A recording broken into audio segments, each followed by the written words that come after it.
exactly what happened last week. So I'm trying to avoid another meltdown of the battery by not doing it in the car anymore. So good morning, everybody. As usual, I wait until I have like 100 people before I start, and that way, you know, I like nice round numbers. I wouldn't want to start at 77, or 66. So in just a couple of minutes, I should be able to go live with the content. But I definitely want to say thank you to those of you who watched last week's video, because it's the first time I'm using the IGTV platform. So I put the video there, and then of course it got a few thousand views, and we shared it on Facebook and so on. So give thanks for Instagram allowing me a way to save the content in a long-lasting form, because those of you who've been with Good Gas Monday from 2017 know that the biggest challenge is, how do I find the content after you do it, Krystal? Because it expires in 24 hours. So we now have that grand opportunity to save it on Instagram. So we're at 100. Good morning again, everybody. Welcome to Good Gas Mondays. For those of you who are just joining us, it's a live that we do every Monday. We try to get it done at the start of the work day, but worst case scenario, sometimes we're doing it like in the night. So thank you for joining us, and if it's your first time, I hope that you enjoy what we have to share with you. This is a good vibes only space, so I'm warning you from now. If you come with like bad energy, the people in the comments will cuss you off. All right. So what we're talking about this morning is criticism and critique, and it's important for me to talk about this today because of all of what some of you would have seen happen over the last week since the announcement regarding my pregnancy. Now, I've had quite a bit of time to just reflect on the things that happened, not so much what has been said, because I haven't seen everything that everybody had to say, and I think to be honest with you, I only sat down and read an article that was written by a gentleman. His name is Lipton Matthews, and he had written to the Gleaner, just saying, you know, how, let me use my own words now, impolite and inappropriate it was that the world seemed to be okay with an unwed woman having a child. So I read through it because that spoke to a lot of preconceived notions about how Jamaican society should be modeled, going up blatantly against what our reality is, which is that marriages are not the prerequisite for childbearing in Jamaica. Don't know about any other culture, but in a culture that celebrates single mothers, clearly we don't have households built on this spiritual predisposition to make sure that you're married before you have children. So I was interested to read what he had to say. Found out a little bit after that he's from, you know, a very strong Christian upbringing and is conservative in his views, to which he has a right. So I don't even have no cussing to give to Mr. Matthews. But it's important that even as you become a champion for the Word of God and the principles that you hold dear to you, that you recognize that even practicing Christian morality is a choice. If it were an obligation, like how we're obligated to inhale and exhale, if we never do it, we would have dead. So it is a choice that each of us has. Now, a Christian can hold their view and tell me that, boy, if you don't choose this right path, then you're going to hell. But again, even the Creator has identified the innate right we have to choose how we would like to design our lives, and then to judge us accordingly. So when every man making choice, just allow the Creator to divine the way that he's going to reward or reprimand each of us as fruits of his creation. And I think it's very, very important that persons who have those very staunch Christian perspectives on how other people should live and how all of humanity should live, it's important that you recognize that wars are started because of that hard line and that incessant need to tell people what to do. And so there are entire sections of the world where people die every single day because sorry, let me apologize, a call came in. Because one person believes that this is how God needs us to live. People die every single day because of those hardline views. And so I want to caution anybody who is a crusader for Christ, anybody who really wants to propel the mission and the vision and the morals of Christianity, to be, just remember, you know, even when Christ came to do his own missionary work, it was a choice that he laid before individuals. And all who never choose to walk with him were never ever condemned and made to feel as though they were less than the persons who made the choice to follow him. And I'm very wary of some of the representatives that Christ now has on this earth, some of the representatives that God now has on this earth, because what they forget is that the call is to serve and the call is to love. And so even as people choose not to do the thing that you think is necessary to do, at the end of the day, your job in modeling this person that you call your ultimate role model is to select that core principle that he saw as more important than all, and that was love. And it's interesting how non-Christians provide for me. I have a lot of non-Christian friends and I have a lot of Christian friends, but it's interesting how non-Christians as a whole have provided me with some of the best examples of love. And it's not to say that I don't know Christians who are loving. I know a lot of Christians who are loving, but in my experience, because I can't talk about anybody else, a lot of the love and compassion that I've experienced and even seen displayed outside of my own life comes from people who don't identify as Christians. And it don't mean that they're not religious. It doesn't mean they're not spiritual, but they don't identify as traditional Christians. They may even still read the Bible, but don't identify with the church and how it advocates that we live. And those come from different experiences that they may have, but it's just something I have observed. Not launching any tirade against the church, and I'm certainly not launching any tirade against people who are traditional Christians. I'm just sharing an observation in my own experience. And other people observe different things. But coming out of last week, yes, I'm thinking on just very broadly now, nothing related to religiosity and spirituality, but this question of criticism and how people deal with criticism. I'm in the public space, and when I get criticized, everybody sees, but it's something that is not unique to popular and famous and well-seen, well-known people. Criticism is something that we all experience, whether it is from our parents or siblings or friends or non-friends in the workplace, in the classroom, on a bus ride. People will criticize you, and it's for a very simple reason. We all view the world from our perspective. Nobody is able to have a 360-degree view on the world. We have our eye, we have our feelings, we have our background and our experiences, and we use all of those things to build what we think is the appropriate lens for seeing the world. And too many of us, unfortunately, don't recognize that our perspective is not the only perspective. And that's what causes a lot of us to end up in friction and fights and confrontations with other people, because what we're trying to do is to force our perspective on them. We want them to see the world the way we see it, and if they don't see the world the way we see it, then there's something wrong with them, and we have to exclude them, have to separate them, have to put them over one corner, we have to punish them, we have to isolate and ostracize them, because our view of the world is the winning view of the world. And if nobody does see the world like how we see it, something wrong with them, and gotta go beat them because our view must win. You're wrong. And social media allows you to see that you're wrong. You don't have to agree with social media, I know. But what you will find is that you will see that you are wrong, because people go tell you. And what you'll end up in is a confrontation, again, a push and pull, warring with people about what them say and how them to say this and all kinds of things. But what's important is that, sorry, let me just straighten this. What's important is that you take the time to notice that the whole world doesn't revolve and center around your perspective of other people. So I wanted to share something because I wrote on it in my blog over the weekend, how important it is to confront criticism and know how to deal with it. Nobody should spend their lives avoiding people's opinions. You will never win. And what you'll find is that you're living a little dark corner, never doing anything, never taking any chances on yourself, never daring to do things that people don't agree with, because you can't bother with the criticism. What am I going to say? What will their opinion be? Who I going to hear them talk? Jesus, peace, my life I got done because them say something bad about me. But if you stop and reflect, people have always been saying bad things about you. You've never done anything in your life where there's 100% agreement around it.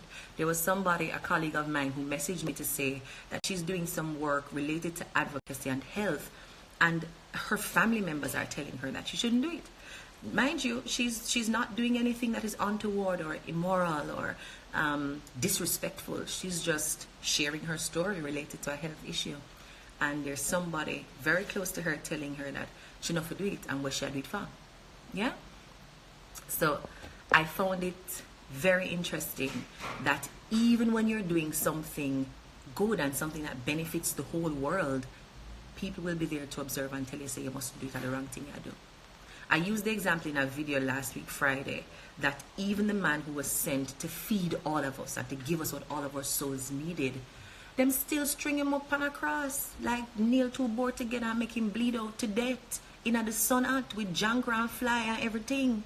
And he came with a single mission to help us discern how to live better. None of us have that track record of perfection the way the Messiah had that track record. So you can't expect to live a life free of criticism. You can't expect to live a life free of animosity and opposition, because even the person who came here to do nothing but good things suffered a worse fate. So don't think that opposition is proof that you're nothing, do nothing. Sometimes opposition is proof that you are doing the right thing. As I gave you in the example of my friend, you're doing the right thing, but some people just don't agree and would prefer you do nothing. And you have to choose if doing nothing fulfills you.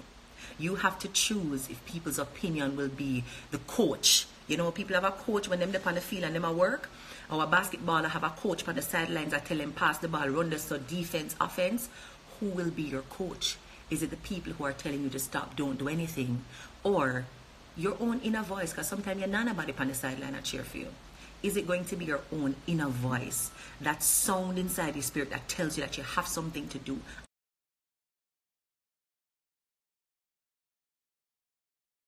and you must do it because nobody? So ask yourself that question first of all. Which voice are you going to be listening to? Who or what will you allow to coach you? Now, at the same time, it doesn't mean that all criticism is bad. And I never want you to live in some kind of deluded world where everything was somebody bad say about you, I got church is because a bad man, even them wicked, and God need to come clean up them art because something wrong with them. That's not the point. The point is, be careful who you allow to coach you. And one of the things I'm very clear on is being able to separate friends from non-friends, because I know everybody who's not my friend is my enemy, but friends from non-friends. And you can tell based on what kinds of criticism you get and how the criticism is packaged. When people love and care about you, them criticize you from a space of love and compassion. So you will know when your mother beat you, after the beating cool off, right? If I even 10 years it take for the beating cool off, when you look back, you'll remember that, boy, this is coming from a good place. We really shouldn't climb the mango tree that day there. You know, maybe I shouldn't go and pat and take out the food while it's hot, because she really never want me to stare on the gas stove because it's not safe to make me too short, right? Whatever it is that you would have been disciplined for by your parent or somebody who you know loves you, in the moment of discipline, it's going to feel harsh. It's going to be unwelcome because I don't know no all of them and take beat and say thank you and go in. That's the nature of discipline. It jolts and jars you out of what is comfortable, because that feeling of discomfort will force you to stop what you're doing and reflect, right? If I even the pain you reflect on, you will stop what you're doing to reflect. So let's recognize that discipline comes from people who love us.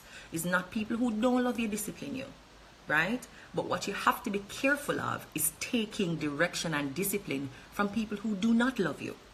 You can't allow yourself to be prodded and guided in any sort of direction, north, south, east, or west, by people who, one, do not have your best interest at heart, and two, don't even know what your best interests are. They don't know you, and they take no time to know who you are, what you value, what your vision for your life is, but they would have liked to tell you how to lead it. They want to tell you what is good and what is bad for you. And you know that you've been in positions like that, where people who, if you need them, they're not there. People who, if you're in need of some food, you can't call them. When JPS come lock off your light, you'll sit in a darkness if them you're away upon. If you need a little gas for going in your car, you can't call them for pick you up. And those are the people that we're seeking to please. Those are the people that we want to conform our lives for. Those who, in the moment when we would need their help and support, still not come. But you do have people who you can count on. People who don't always agree with what you're doing, but will tell you the truth because they want to see you do well. Those are the people you listen to. The people who, even once you've done the wrong thing and them bex with your feet, them still come carry a little ice for come put on the wound so and cool it down. All if them did slap you on your hand, them will come back and tell you, hush, but no, it hard, but did have to slap you because this was needed. So you know who the people who try to deliver discipline to you are, whether they love and care for you and when they don't. And what's important in this age where everybody has an opinion is to know whose opinions count. Because you can't allow everybody with little data to tell you what to do. You can't allow everybody who has access to your space to tell you what to do. What is it that you know you must do? What is the thing that you know you must stop doing? Because we know these things. Will you then listen to that voice, that inner guidance, and the guidance and discipline from those who love and see the best that you could be? Will you listen to them? There's a story that we tell in Jamaica. If every man was shout after you from Papine to half a tree, stop and argue with them, you'd never reach a half a tree. It's the same thing with opinions. If you know, say, try reach a half a tree, you can't stop everywhere for everything and everybody, or you will never reach.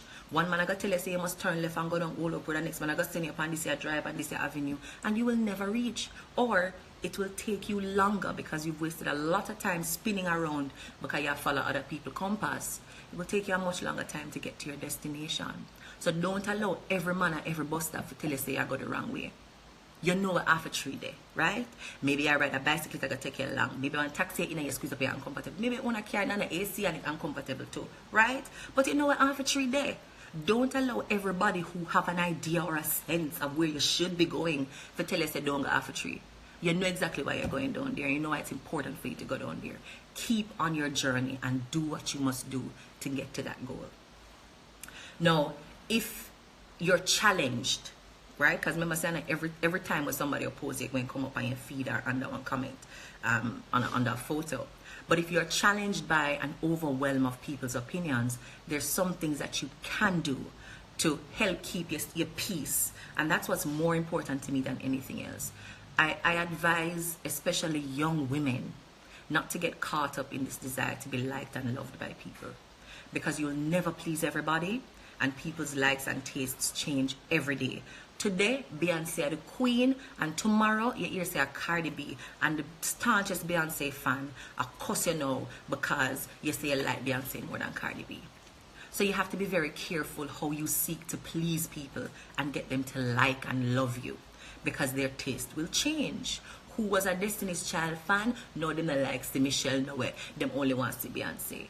Right? Who was a Rihanna fan? No longer a Rihanna fan because something happened. We didn't like Kim Kardashian, nobody like her because something. That's how it goes. People like what they like, and on any given day, the like is going to change. So as you prepare for that space where people's opinions are going to keep coming at you, the first thing you have to tell yourself is that I'm not going to do I'm not going to live my life with the question of who like how may I live it. Otherwise, you'll never please anybody, and worst of all, you'll never be happy because you're not doing the thing that you know you need to do. So the first thing I advise is to take on a position or a perspective of compassion. You have to go learn how to love people. And me know it hard for love, like especially the unlovable people in their life, but you're going to have to learn how to love people. And again, that's one of the biggest lessons coming out of any religion that you pull on, whether it's Buddhism, whether it's Christianity, whatever it is this question of love. And what it really means is that you must identify yourself in every human being. You have to see yourself in every other person so that you can want the best for them. You must know, so when a man hungry, you must feel bad, because if he's hungry for too long, it might come take what is yours. So feeding full belly is very important to your happiness and well-being. Me go feed him. So I'm challenging you to take on that perspective and that lens of compassion, because without compassion, we end up in a space where we, one, don't feel for people the way we should feel for them, and so they end up suffering alone. And two, it's very easy to get angry and to be hateful towards others, and then do things to deliberately cause them harm because we don't love people. One of the things I use, and I shared it in my post, I think I'll put it up again for persons who didn't see it, but I think it should still be in my Insta stories. One of the things I've noticed is that if you train your mind, you can become a little more loving. And so I have a loving kindness meditation that I use to, and this is literally what it says. When somebody really get pent up on my nerves, or say something I like, or do something that me really feel like, say, me need to call police, or else, I literally say this. Whoever the person's name is, I pull the person's name into my consciousness and I say, May you be happy. May you be healthy. And may you live with ease. And I repeat that depending on how angry I am, for as long as I need to repeat it, right? Sometimes 1 minute is good enough. Sometimes I need a good 5 minutes of just saying X, Y, Z, may you be happy. May you be healthy. May you live with ease. And I say it until I'm no longer angry. I say it until I'm really imagining this person being happy. I'm saying it until I see this person being healthy. I'm saying it until I see this person living with ease and joy. Because here's what I'm sure about. When they are healthy, when they are happy, when they are living stress-free and full of joy, then can't remember me for terrorize me. So in the name of the Lord, may you be happy. Yes, Jesus intervene and let them live with ease so that them can be so glad with them life that them don't even see mine, right? Because it's miserable people alone busy and look across people's fence. We know this. We know this. But the science also proves that the loving kindness meditation is one of the best ways to reduce anger, reduce frustration, reduce any feelings of hatred and anxiety that we'll get from people who are aggressors to us. And it puts you back in a space of love and kindness, which is where you want to always be. Because any action that you take out of rage or anger is usually a bad idea. Terrible idea. Because you don't see all the things you need to see and you're really looking at the world red with rage. And you make bad decisions. You say things you shouldn't say. You do things you shouldn't do. You go places you shouldn't go only because you're angry. And anger is usually temporary. It passes, like you sleep and wake up and it passes.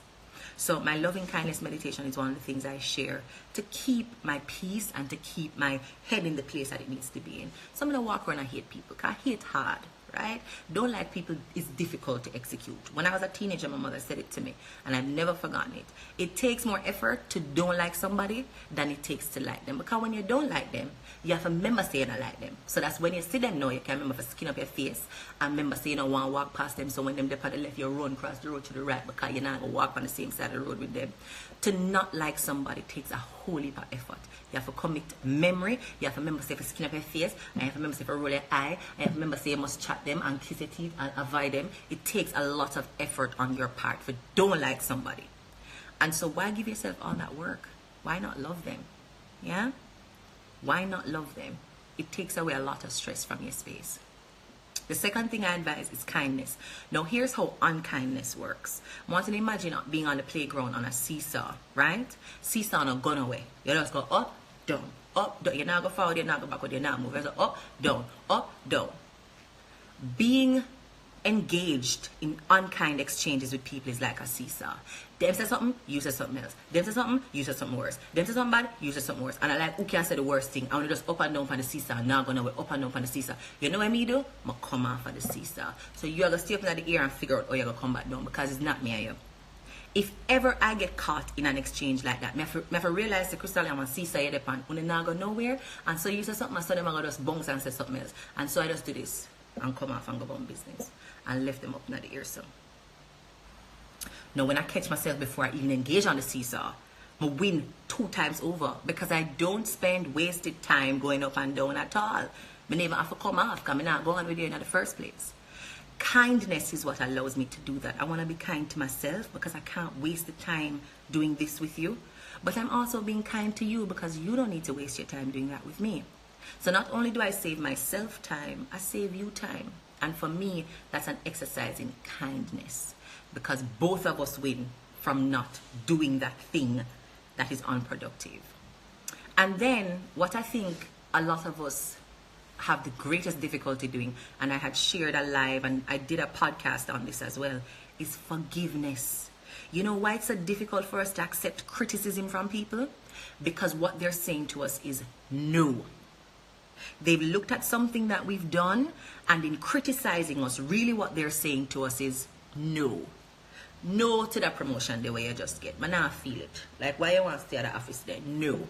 No to that degree the way you decide to go for you will go do. Man, I like it. You're not getting no work. No to whatever pursuit. Maybe you say you want to drop out of school and you want to be an entrepreneur and them start criticizing because you don't know about business, you're not a family member. They're basically telling you no. And not many of us have learned how to accept the word no from people. And that's sometimes what gives them power over us, because they know that everybody like your yes. And sometimes people will say no to you, which is their criticism. They will criticize it because they know say, I bet you can't angle it, right? I bet you don't know if you deal with people that tell you they don't like you, so I tell you they don't like you, right? I bet you know use the people that tell you they not give you something, so me I go be the one to tell you they not give you something. I can't give you, but me I go not give you. Because they want you to be angry. They know that not a lot of us get trained in the art of accepting no. Me train myself, right? Me get so much no in my lifetime that me can't vex with no no more. No to me is like a rite of passage. If you give me 1 no and 2 yes, me feel good. If I get 3 yes, me kind of wonder, I walk on. Like, why me get 3 yes? Because me not perfect. So, something must up. Where the no there. It's an important part of balancing the universe. You cannot get yes every day. People cannot clap for you every day. People cannot rail for you every day. You show them can't sell out every day. Because then you get comfortable. That's what success does. Success has a way of wrecking people because you're so used to getting what you want and getting the approval and never being reprimanded and never getting a no that you don't stop to reflect and check and exercise some emotional muscle and skill. I like no's. I like them in business because them sometimes help me to double my effort and dig deeper. I like no in social relationships because sometimes that's how you know your friends are being honest with you.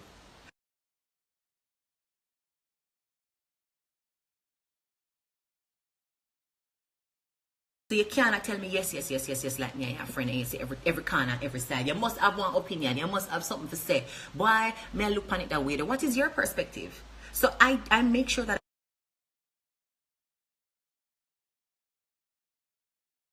me to grow. So those are the 3 ideas that I wanted to share with you today in terms of handling criticism. 1, take it from a place of compassion. Even as people tell you that they don't agree with what you're doing, learn to receive that with love. 2, be kind and try to avoid those exchanges where, the bouncing up and down, tracing who can say the worst thing, who can do this to the other person the most, who can be the most vengeful. Just come off the seesaw, right? Or don't go on it at all. And then thirdly, forgive people. When they tell you no, let it go.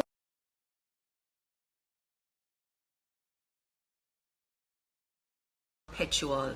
Nobody who gets a yes every single day of their lives. And anybody, you know them, any little brat who used to getting what they want all the time, never develop the kind of resilience that allows them to grow into stronger persons. So sometimes a no is your best friend because it helps you to reflect, dig deeper, try again, and try harder the next time. So open yourself up to those 3 emotional tools. There's an article on it that I wrote. So as I promised before, I'm going to post the link in the Insta story so you can click through and read. But quite a number of persons have already read it and given some good feedback. So I know that, it touching some notes. Nobody is immune to criticism. And when you're not doing nothing is the only time you'll find people not have nothing to say about you. Because you're not doing nothing, what are they supposed to criticize? Where you get them for criticize? You're not doing nothing, you're there in bed asleep. Who are criticize your sleep?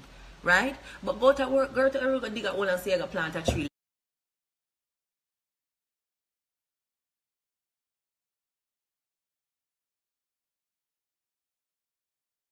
You're busy doing something is really when you're likely to be criticized. So place get hot, or maybe I'm hot myself with this talk. But thank you all for tuning in. Give thanks for another Monday, and I hope you guys have